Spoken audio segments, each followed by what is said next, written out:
नमस्कार, स्वागत है आप सभी का डीडी न्यूज के इस खास बुलेटिन एक्सप्रेस 100 में, जहां हम आपके लिए लेकर आते हैं राजनीति, मनोरंजन, देश, दुनिया, खेल और व्यापार जगत की सभी बड़ी खबरों को एक्सप्रेस यानी कि फटाफट अंदाज में। मैं हूं आपके साथ भावना नायर। तो देखिए खबरें तेज रफ्तार से। आज देश भर में बुराई पर अच्छाई की जीत का प्रतीक विजयदशमी पर्व पर मनाया जा रहा है। इस अवसर पर देश के अलग अलग हिस्सों में विशेष कार्यक्रमों का आयोजन भी हो रहा है। राष्ट्रपति द्रौपदी मुर्मू ने विजयदशमी के शुभ अवसर पर देशवासियों को शुभकामनाएं दी। सोशल मीडिया प्लेटफॉर्म एक्स पर राष्ट्रपति ने लिखा कि यह अन्याय पर न्याय की जीत का पर्व है और यह त्योहार सत्य और सदाचार के मूल्यों पर हमारे विश्वास का प्रतीक है। राष्ट्रपति द्रौपदी मुर्मू ने लिखा कि इस शुभ अवसर पर हमें संकल्प लेना चाहिए कि कठिन से कठिन परिस्थितियों में भी हम न्याय का पक्ष लेंगे। मेरी मंगल कामना है कि यह पावन पर्व सभी के जीवन में सुख समृद्धि का संचार करे तथा हमारे देश सदा विकास के पथ पर अग्रसर रहे। प्रधानमंत्री नरेंद्र मोदी ने भी देशवासियों को विजयदशमी की शुभकामनाएं दी। पीएम मोदी ने सोशल मीडिया प्लेटफॉर्म एक्स पर पोस्ट कर साझा कर लिखा कि देशवासियों को विजयदशमी की असीम शुभकामनाएं। प्रधानमंत्री मोदी ने लिखा कि मां दुर्गा और प्रभु श्री राम के आशीर्वाद से आप सभी को जीवन के हर क्षेत्र में विजय हासिल हो, यही कामना है। विजयदशमी का पर्व पर आज जगह जगह रावण दहन किया जाएगा। दिल्ली के लाल किला में आयोजित लव कुश रामलीला में रावण दहन कार्यक्रम में कई गणमान्य हस्तियां शिरकत करेंगी। राष्ट्रपति द्रौपदी मुर्मू और प्रधानमंत्री नरेंद्र मोदी भी इस मौके पर उपस्थित रहेंगे। रक्षा मंत्री राजनाथ सिंह ने पश्चिम बंगाल के दार्जिलिंग में जवानों के साथ विजयदशमी मनाई। इस अवसर पर रक्षा मंत्री ने विधि विधान के साथ शस्त्र पूजा की। रक्षा मंत्री राजनाथ सिंह ने सुकना कैंट में जवानों के माथे पर तिलक लगाया। अपने संबोधन में राजनाथ सिंह ने कहा कि भारत एकमात्र ऐसा देश है जहां शास्त्रों और शस्त्रों दोनों की पूजा की जाती है। उत्तर प्रदेश के मुख्यमंत्री योगी आदित्यनाथ ने गोरखपुर में गोरखनाथ मंदिर में विजयादशमी के अवसर पर पीठ की परंपरा का अनुसरण करते हुए श्रीनाथ जी भगवान की पूजा अर्चना की।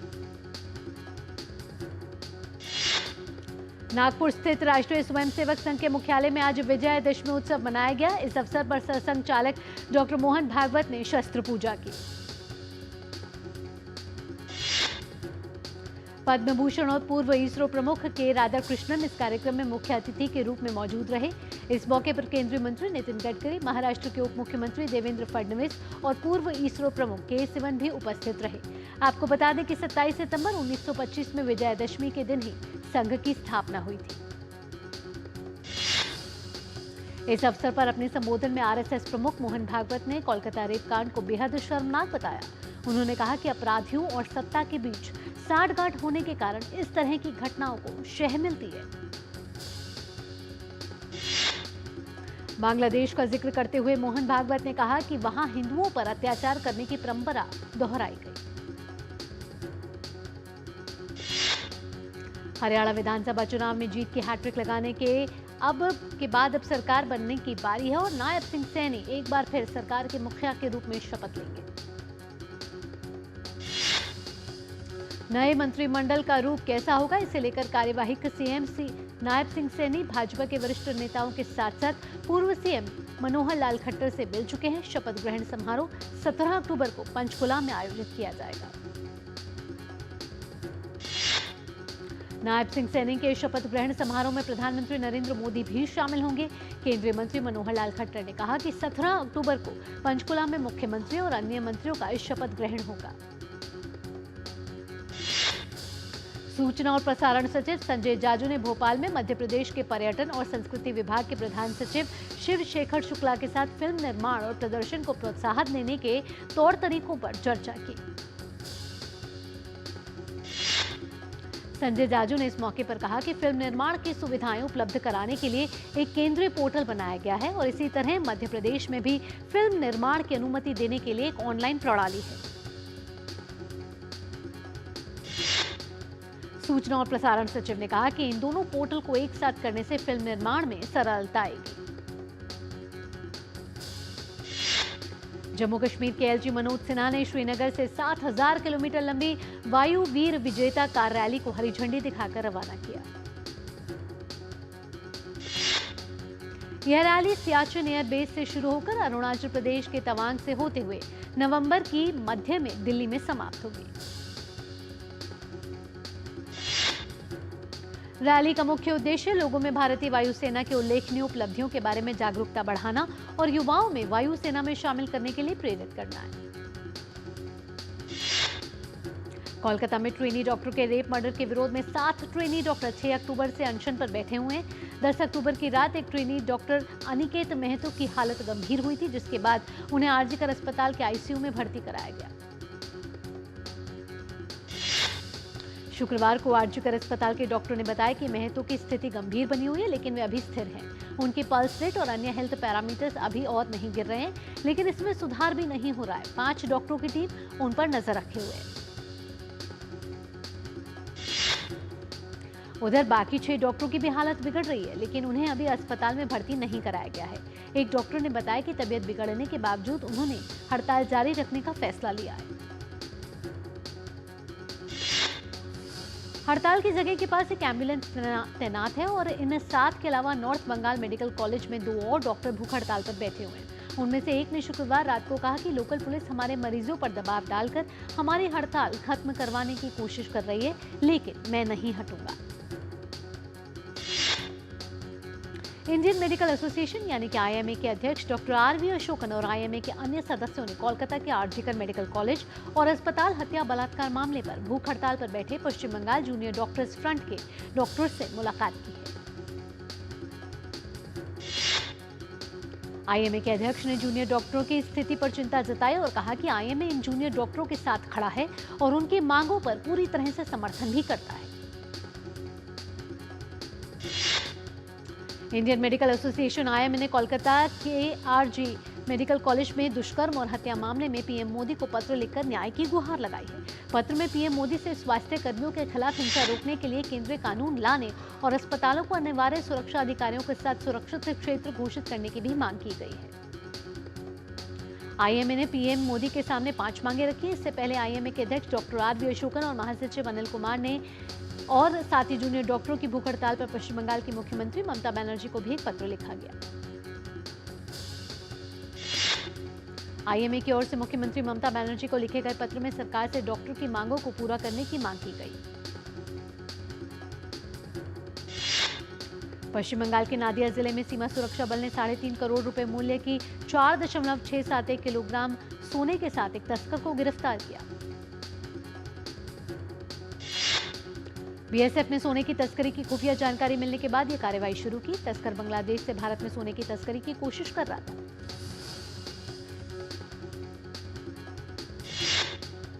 बीएसएफ की 32वीं बटालियन के बॉर्डर आउटपोस्ट हरौंदीपुर के पास संदिग्ध को पकड़ा गया है। गोल्ड को बाइक में छिपाकर ले जाया जा रहा था। बीएसएफ जवानों की तलाशी के वक्त वाहन के एयर फिल्टर के अंदर 2 सोने की छड़ें और 18 सोने के बिस्कुट बरामद किए गए। भारत ने लेबनान की वर्तमान स्थिति पर चिंता व्यक्त की है। विदेश मंत्रालय ने कहा कि भारत की स्थिति पर बारीकी से नजर की जा रही है और क्षेत्र में बिगड़ती सुरक्षा व्यवस्था पर चिंतित है। भारत ने ब्लू लाइन के साथ बिगड़ती सुरक्षा स्थिति पर गहरी चिंता व्यक्त की है, जो लेबनान को इजराइल और गोलान हाइट से अलग करने वाली 120 किलोमीटर लंबी संयुक्त राष्ट्र मान्यता प्राप्त सीमा रेखा है। विदेश मंत्रालय ने संयुक्त राष्ट्र परिसरों की साथ ही सम्मान करने और शांति रक्षकों की सुरक्षा सुनिश्चित करने के महत्व पर जोर दिया है।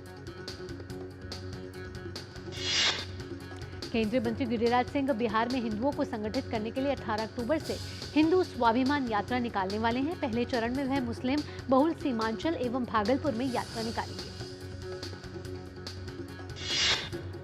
दक्षिण बंगाल की खाड़ी के मध्य भागों में आज चक्रवाती तूफान बनने की संभावना जताई गई है।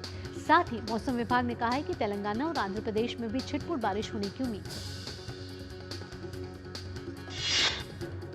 आयकर विभाग ने वित्तीय वर्ष 2024-25 के लिए अब तक 13,57,000 करोड़ रुपए से अधिक प्रत्यक्ष कर संग्रह किया है। इस संग्रह में 7 लाख करोड़ रुपए से अधिक का व्यक्तिगत आयकर और 6 लाख करोड़ रुपए से अधिक का कॉर्पोरेट कर शामिल है। विभाग ने गुरुवार तक 2,31,000 करोड़ रुपए से ज्यादा का रिफंड जारी कर दिया है। भारतीय प्रतिभूति एवं विनिमय बोर्ड ने SME company Trafficsol ITS technologies limited की ओर से आईपीओ दस्तावेजों में किए गए खुलासे की विस्तृत जांच का फैसला किया। बीएसई को एसएमई के शेयर सूचीबद्ध करने की दिशा में आगे नहीं बढ़ने का निर्देश दिया गया है। सेबी की जांच 30 दिनों के भीतर पूरी की जाएगी। सेबी ने अपने अंतरिम आदेश में बीएसई से यह सुनिश्चित करने को कहा है कि आईपीओ से प्राप्त राशि को ब्याज वाले विशेष खाते में रखा जाए। ट्रैफिकसोल या उसके सहयोगियों को अगली सूचना तक यह रकम नहीं दी जाए। भारत के औद्योगिक उत्पादन में अगस्त में मामूली रूप से गिरावट देखने को मिली है। आधिकारिक आंकड़ों के अनुसार यह 0.1% घट गया है, जिसका मुख्य कारण खनन और बिजली उत्पादन क्षेत्रों का खराब प्रदर्शन रहा। एनएसओ ने कहा है कि खनन क्षेत्र की वृद्धि में अगस्त 2024 में गिरावट का मुख्य कारण बारिश के होने की संभावना है। इस वित्त वर्ष के अप्रैल-अगस्त अवधि में आईपी की वृद्धि दर 4.2% रही, जबकि एक वर्ष पूर्व इसी अवधि में यह 6.2% थी। भारत का विदेशी मुद्रा भंडार 4 अक्टूबर को समाप्त सप्ताह के दौरान $3.709 अरब घटकर 701.176 अरब डॉलर रह गया। आरबीआई ने इसके आंकड़े जारी किए। भारतीय रिजर्व बैंक के आंकड़ों के अनुसार समीक्षाधीन सप्ताह के दौरान आईएमएफ के पास भारत की आरक्षित स्थिति 35 मिलियन अमेरिकी डॉलर घटकर 4.352 बिलियन अमेरिकी डॉलर रह गई। एक्सप्रेस 100 में वक्त हो चला एक छोटे से ब्रेक का। ब्रेक के बाद भी रफ्तार भरी खबरों का सिलसिला यूं ही जारी रहेगा। आप देखते रहिए डीडी न्यूज। बढ़िया है। प्राकृतिक हल्दी, मिर्ची, धनिया नहीं, मिर्ची, धनिया, हल्दी, MDH।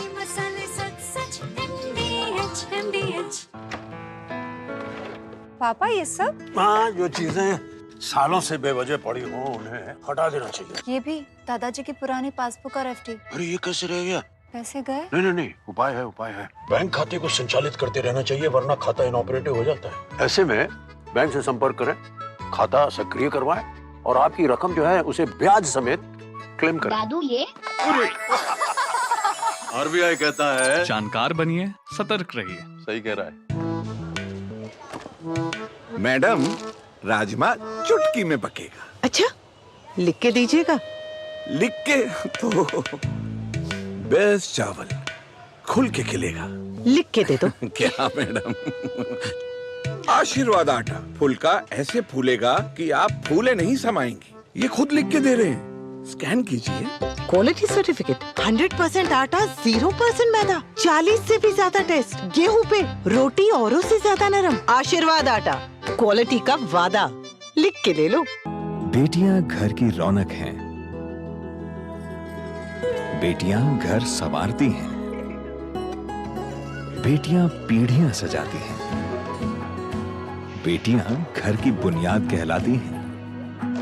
बेटियों को सलाम करता है मोंगिया स्टील, स्टील का बादशाह। ब्रेक के बाद आपका स्वागत है। आप देख रहे हैं एक्सप्रेस 100। रफ्तार भरी खबरों के सिलसिले को आगे बढ़ाते हैं। सितंबर महीने में भारत का खाद्य तेलों का आयात सालाना आधार पर 29% गिरकर 10,64,499 टन रह गया है। कच्चे और रिफाइंड पाम तेल का आयात कम रहने के कारण खाद्य तेल आयात में यह गिरावट देखने को मिली है। एसईए ने आयात में गिरावट का कारण जुलाई-अगस्त के दौरान अधिक आयात और मांग में कमी को बताया है। ऐसे में बंदरगाहों पर स्टॉक बढ़ गया है और इसके अलावा कीमतों में उतार चढ़ाव के कारण आयातक सतर्क हो गए हैं। जियो फाइनेंशियल सर्विसेज लिमिटेड ने पहले से बेहतर वित्तीय सेवाएं देने के लिए अपना पूर्णतः विकसित जियो फाइनेंस ऐप लॉन्च किया। जियो ने जियो फाइनेंस ऐप का बीटा संस्करण करीब 4 महीने पहले 30 मई 2024 को लॉन्च किया था। तब ये से अब तक इसे 60 लाख उपभोक्ता डाउनलोड कर चुके हैं। दिग्गज उद्योगपति रतन टाटा के गुजरने के बाद उनके सौतेले भाई नोएल टाटा अब होंगे नोएल टाटा टाटा ट्रस्ट के नए चेयरपर्सन। यह चयन कंपनी के बोर्ड ऑफ डायरेक्टर्स द्वारा किया गया। टाटा ट्रस्ट के नए चेयरमैन नोएल टाटा ने कहा कि इस पवित्र अवसर पर वह अपने विकासात्मक और परोपकारी पहलों को आगे बढ़ाने और राष्ट्र निर्माण में अपनी भूमिका निभाने के लिए खुद को फिर से समर्पित करते हैं। रेरा की केंद्रीय सलाहकार परिषद के एक सदस्य अभय उपाध्याय ने आवासन और शहरी कार्य मंत्रालय से घर खरीदारों को बिल्डरों की मनमानी से बचाने के लिए बिल्डर बायर एग्रीमेंट में अनिवार्य रूप से एग्जिट क्लॉज का प्रावधान करने की मांग की है। अभय उपाध्याय ने मंत्रालय से कहा है कि रेरा अधिकारियों को यह निर्देश दिया जाए कि वे बिल्डर बायर एग्रीमेंट में इस उपबंध को शामिल करें। पीएम गतिशक्ति पहल के तहत नेटवर्क प्लानिंग ग्रुप ने सड़क और नागर विमानन सहित 5 बुनियादी ढांचा परियोजनाओं का मूल्यांकन किया है। भारतीय अरबपति गौतम अडानी के नेतृत्व वाले समूह ने केन्या में 30 वर्षों के लिए प्रमुख बिजली पारेषण लाइनों के निर्माण और संचालन के लिए एक समझौते पर किए हस्ताक्षर। मूल ब्रांड के तहत डेयरी उत्पादों का विपणन करने वाली संस्था GCMMF ने कहा है कि उसकी आइसक्रीम के साथ छेड़छाड़ वाला एक पुराना वीडियो कुछ लोग फिर से प्रसारित कर रहे हैं। गुजरात सहकारी दुग्ध विपणन महासंघ ने कहा है कि इस कवायद का मकसद उसकी छवि खराब करना है और वह भरोसा देती है कि उसके उत्पादों की गुणवत्ता बहुत अच्छी है। अमेरिका ने इजरायल से लेबनान में संयुक्त राष्ट्र शांति सैनिकों पर गोलीबारी तत्काल बंद करने को कहा है। अमेरिका ने कहा है कि इजरायली सेना द्वारा की जा रही ऐसी कार्रवाइयों को किसी भी तरह से स्वीकार नहीं किया जा सकता। ईरान की elite force revolutionary guard corps के अंतर्गत कार्य करने वाली कुद्स फोर्स के प्रमुख कमांडर इस्माइल कानी को इजरायल का जासूस होने के शक में किया गया है गिरफ्तार। उत्तर कोरिया ने दक्षिण कोरिया पर आरोप लगाया कि उसने सीमा क्षेत्र का उल्लंघन करके उसे इलाके में ड्रोन उड़ाया है। उत्तर कोरिया के विदेश मंत्रालय ने दक्षिण कोरिया को कहा है कि ऐसी हरकत दोबारा की तो उसके ऊपर हमला कर दिया जाएगा। भारतीय रेस्टोरेंट मैनेजर विघ्नेश पट्टाभिरामन की हत्या के लिए पाकिस्तानी मूल के व्यक्ति शाजेब खालिद को आजीवन कारावास की सजा सुनाई गई। पुलिस को जांच में पता चला है कि खालिद पट्टाभिरामन की हत्या रंजिश में की गई थी। उनकी हत्या इस गलत धारणा पर की गई थी कि उन्होंने अवैध आप्रवासियों को रोजगार की जांच के लिए विभागीय अधिकारियों को उकसाया था। विमानन क्षेत्र की दिग्गज कंपनी बोइंग ने अपने कर्मचारियों की संख्या में 10% कटौती करने की योजना बनाई है। इस कटौती में लगभग 17,000 कर्मचारियों को कंपनी से बाहर का रास्ता दिखाया जाएगा। बोइंग ने नौकरियों में कटौती की घोषणा करते हुए सियाटल क्षेत्र में हड़ताल के मद्देनजर तीसरी तिमाही में बड़ा नुकसान हुआ है, जिसके बाद ये फैसला लिया गया है। भारत और बांग्लादेश के बीच 3 मैच की T20 सीरीज का तीसरा और आखिरी मुकाबला आज हैदराबाद में पहले 2 मुकाबले जीतकर सीरीज में 2-0 की अजय बढ़त बनाने वाली टीम इंडिया की नजर क्लीन स्वीप पर। बांग्लादेश की कोशिश इस पूरे दौरे में अपनी पहली जीत तलाश करने की रहेगी। गौरतलब है कि इससे पहले टेस्ट सीरीज में भारत ने बांग्लादेश को 2-0 से हराया था। न्यूजीलैंड के खिलाफ 3 टेस्ट मैचों की सीरीज के लिए भारतीय क्रिकेट टीम के 15 सदस्यीय दल की घोषणा हो चुकी है। सीरीज का पहला मुकाबला 16 अक्टूबर को बेंगलुरु में खेला जाएगा। तेज गेंदबाज जसप्रीत बुमराह को मिली बड़ी जिम्मेदारी। न्यूजीलैंड के खिलाफ टेस्ट सीरीज के लिए उपकप्तान हुए नियुक्त। भारतीय टीम विश्व टेस्ट चैंपियनशिप की अंक तालिका में शीर्ष पर बनी हुई है। 11 में से 8 मुकाबले जीत चुकी टीम इंडिया का अंक प्रतिशत 74.24 का है। वहीं महिला T20 क्रिकेट विश्व में शनिवार को होने वाले मैच में न्यूजीलैंड का सामना श्रीलंका से होगा। वहीं एक अन्य मैच में बांग्लादेश और दक्षिण अफ्रीका आमने सामने रहेंगे। महिला T20 विश्व कप में ऑस्ट्रेलिया ने पाकिस्तान को 9 विकेट से हराया। एशले गार्डनर ने 4 विकेट चटके।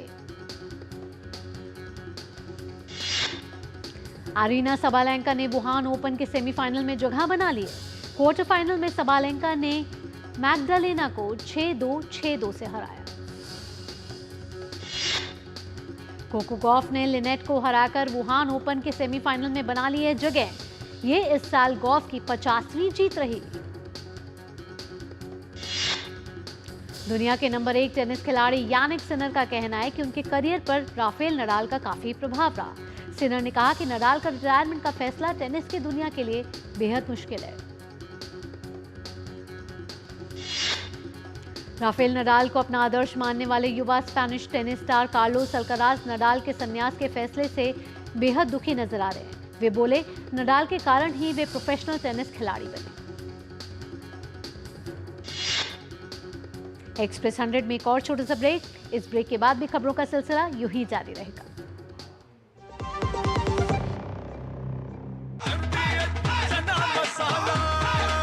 अब छोलिया हो या लोबिया, सफेद चने या काले चने, सब कुछ मजेदार बने। बात जब पीढ़ियों के लिए बनने वाले घर की हो तो जिम्मेदारी बड़ी हो जाती है। गैलेंट समझता है ये जिम्मेदारी। अब डबल एम रिब्स के साथ गैलेंट एडवांस TMT रीबार, निर्माण का रियल हीरो। ये तुम्हारा खेत नहीं, खेल का मैदान है। अकेले क्या कर लोगे? अकेले नहीं, मेरे साथ है मेरा यार, जिसके सामने हुई अड़ियल मंडूसी की भी हार तुम्हारी तरह। IIL के ट्रैक्टर ब्रांड का मिलियन, गेहूं का पहरेदार, अड़ियल मंडूसी की हार। ब्रेक के बाद आपका स्वागत है। आप देख रहे हैं एक्सप्रेस 100। रफ्तार भरे खबरों के सिलसिले को और आगे बढ़ाते हैं। स्पेन के टेनिस प्रशंसकों का कहना है कि जब भी स्पेन की और टेनिस की बात की जाएगी तो सबसे ऊपर राफेल नडाल का नाम ही आएगा। स्पेन की फुटबॉल टीम शनिवार को यूएफए नेशंस लीग मैच के लिए तैयारी में जुटी हुई है। शनिवार को स्पेन का सामना डेनमार्क से होगा। यूएफए नेशंस लीग में हंगरी और नीदरलैंड्स के बीच मुकाबला 1-1 से ड्रॉ। वर्जिल वैन डिक को अपने अंतर्राष्ट्रीय करियर का मिला पहला red card. UEFA Nations league के एक अन्य मुकाबले में जर्मनी ने बॉस्निया हर्जेगोविना को 2-1 से दी मात। विक्की विद्या का वो वाला वीडियो ने पहले दिन 3 करोड़ रुपए की कमाई की है। फिल्म की जमकर तारीफ हो रही है। कॉमेडी को भी लोगों ने खूब पसंद किया है। अब ये वीकेंड फिल्म का भविष्य तय करेगा। वरुण धवन और Wamiqa gobi starrer film baby John 25 दिसंबर को होगी रिलीज। फिल्म में जैकी श्रॉफ भी अहम किरदार में आएंगे नजर। जैकी श्रॉफ ने फिल्म से पहले अपना पहला लुक शेयर किया। अजय देवगन की फिल्म सिंघम फिर एक बार सिनेमाघरों में रिलीज के लिए तैयार है। मेकर्स ने दोबारा इसे रिलीज करने का ऐलान कर दिया है। फिल्म दशहरा के एक सप्ताह बाद 18 अक्टूबर को पूरे भारत में होगी रिलीज। शिल्पा शेट्टी और राज कुंद्रा को बॉम्बे हाई कोर्ट से बड़ी राहत मिली है। कोर्ट ने ईडी की ओर से जारी बेदखली नोटिस पर रोक लगा दी है। कोर्ट का कहना है कि जब तक उनकी याचिका पर अपीलेट ट्रिब्यूनल सुनवाई नहीं करता है तब तक इस मामले में कोई कार्यवाही नहीं की जाएगी। बॉक्स ऑफिस पर गदर 2 की ब्लॉकबस्टर सफलता के बाद फिल्म निर्माता अनिल शर्मा अपनी अगली फिल्म पर काम कर रहे हैं। वे आज दशहरा के मौके पर अपने अगले बड़े प्रोजेक्ट की घोषणा करेंगे। एक्ट्रेस कोंकणा सेन शर्मा हाल ही में एक इंटरव्यू में फिल्म इंडस्ट्री के कल्चर और महिलाओं के साथ यहां होने वाले भेदभाव को लेकर उन्होंने बात की है। एक्ट्रेस ने कहा कि इंडस्ट्री में कई ऐसे मुद्दे हैं जो कभी सामने ही नहीं आते या उन्हें रिपोर्ट नहीं किया जाता।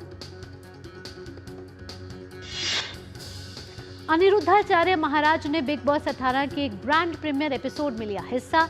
अनिरुद्धाचार्य ने अब इसको लेकर अपनी प्रतिक्रिया भी दे दी है, जिसमें उन्होंने बताया है कि वहां कंपटीशन करने वे नहीं गए बल्कि सनातन की बात करने गए थे।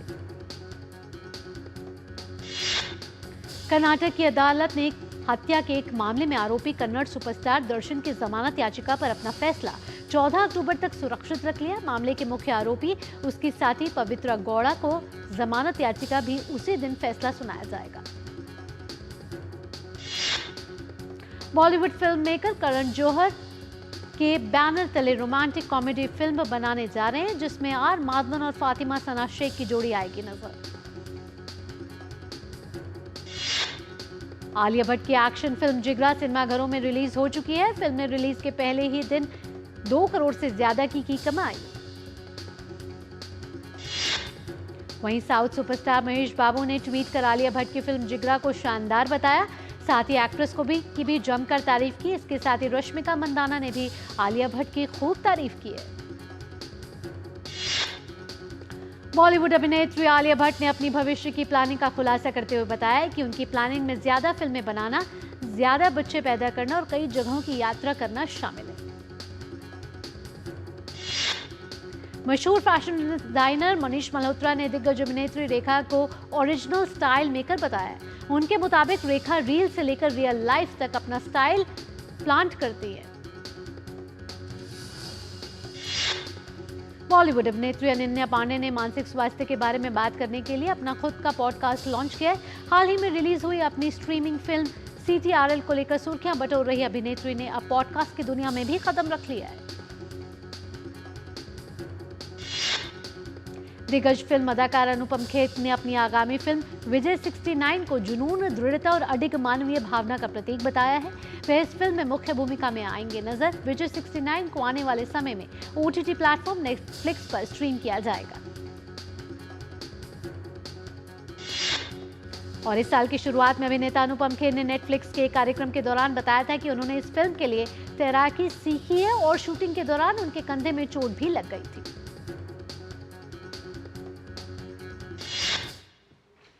और खबरों की दुनिया से जुड़े रहने के लिए DD न्यूज की खबरें और updates YouTube, Facebook, Twitter, Instagram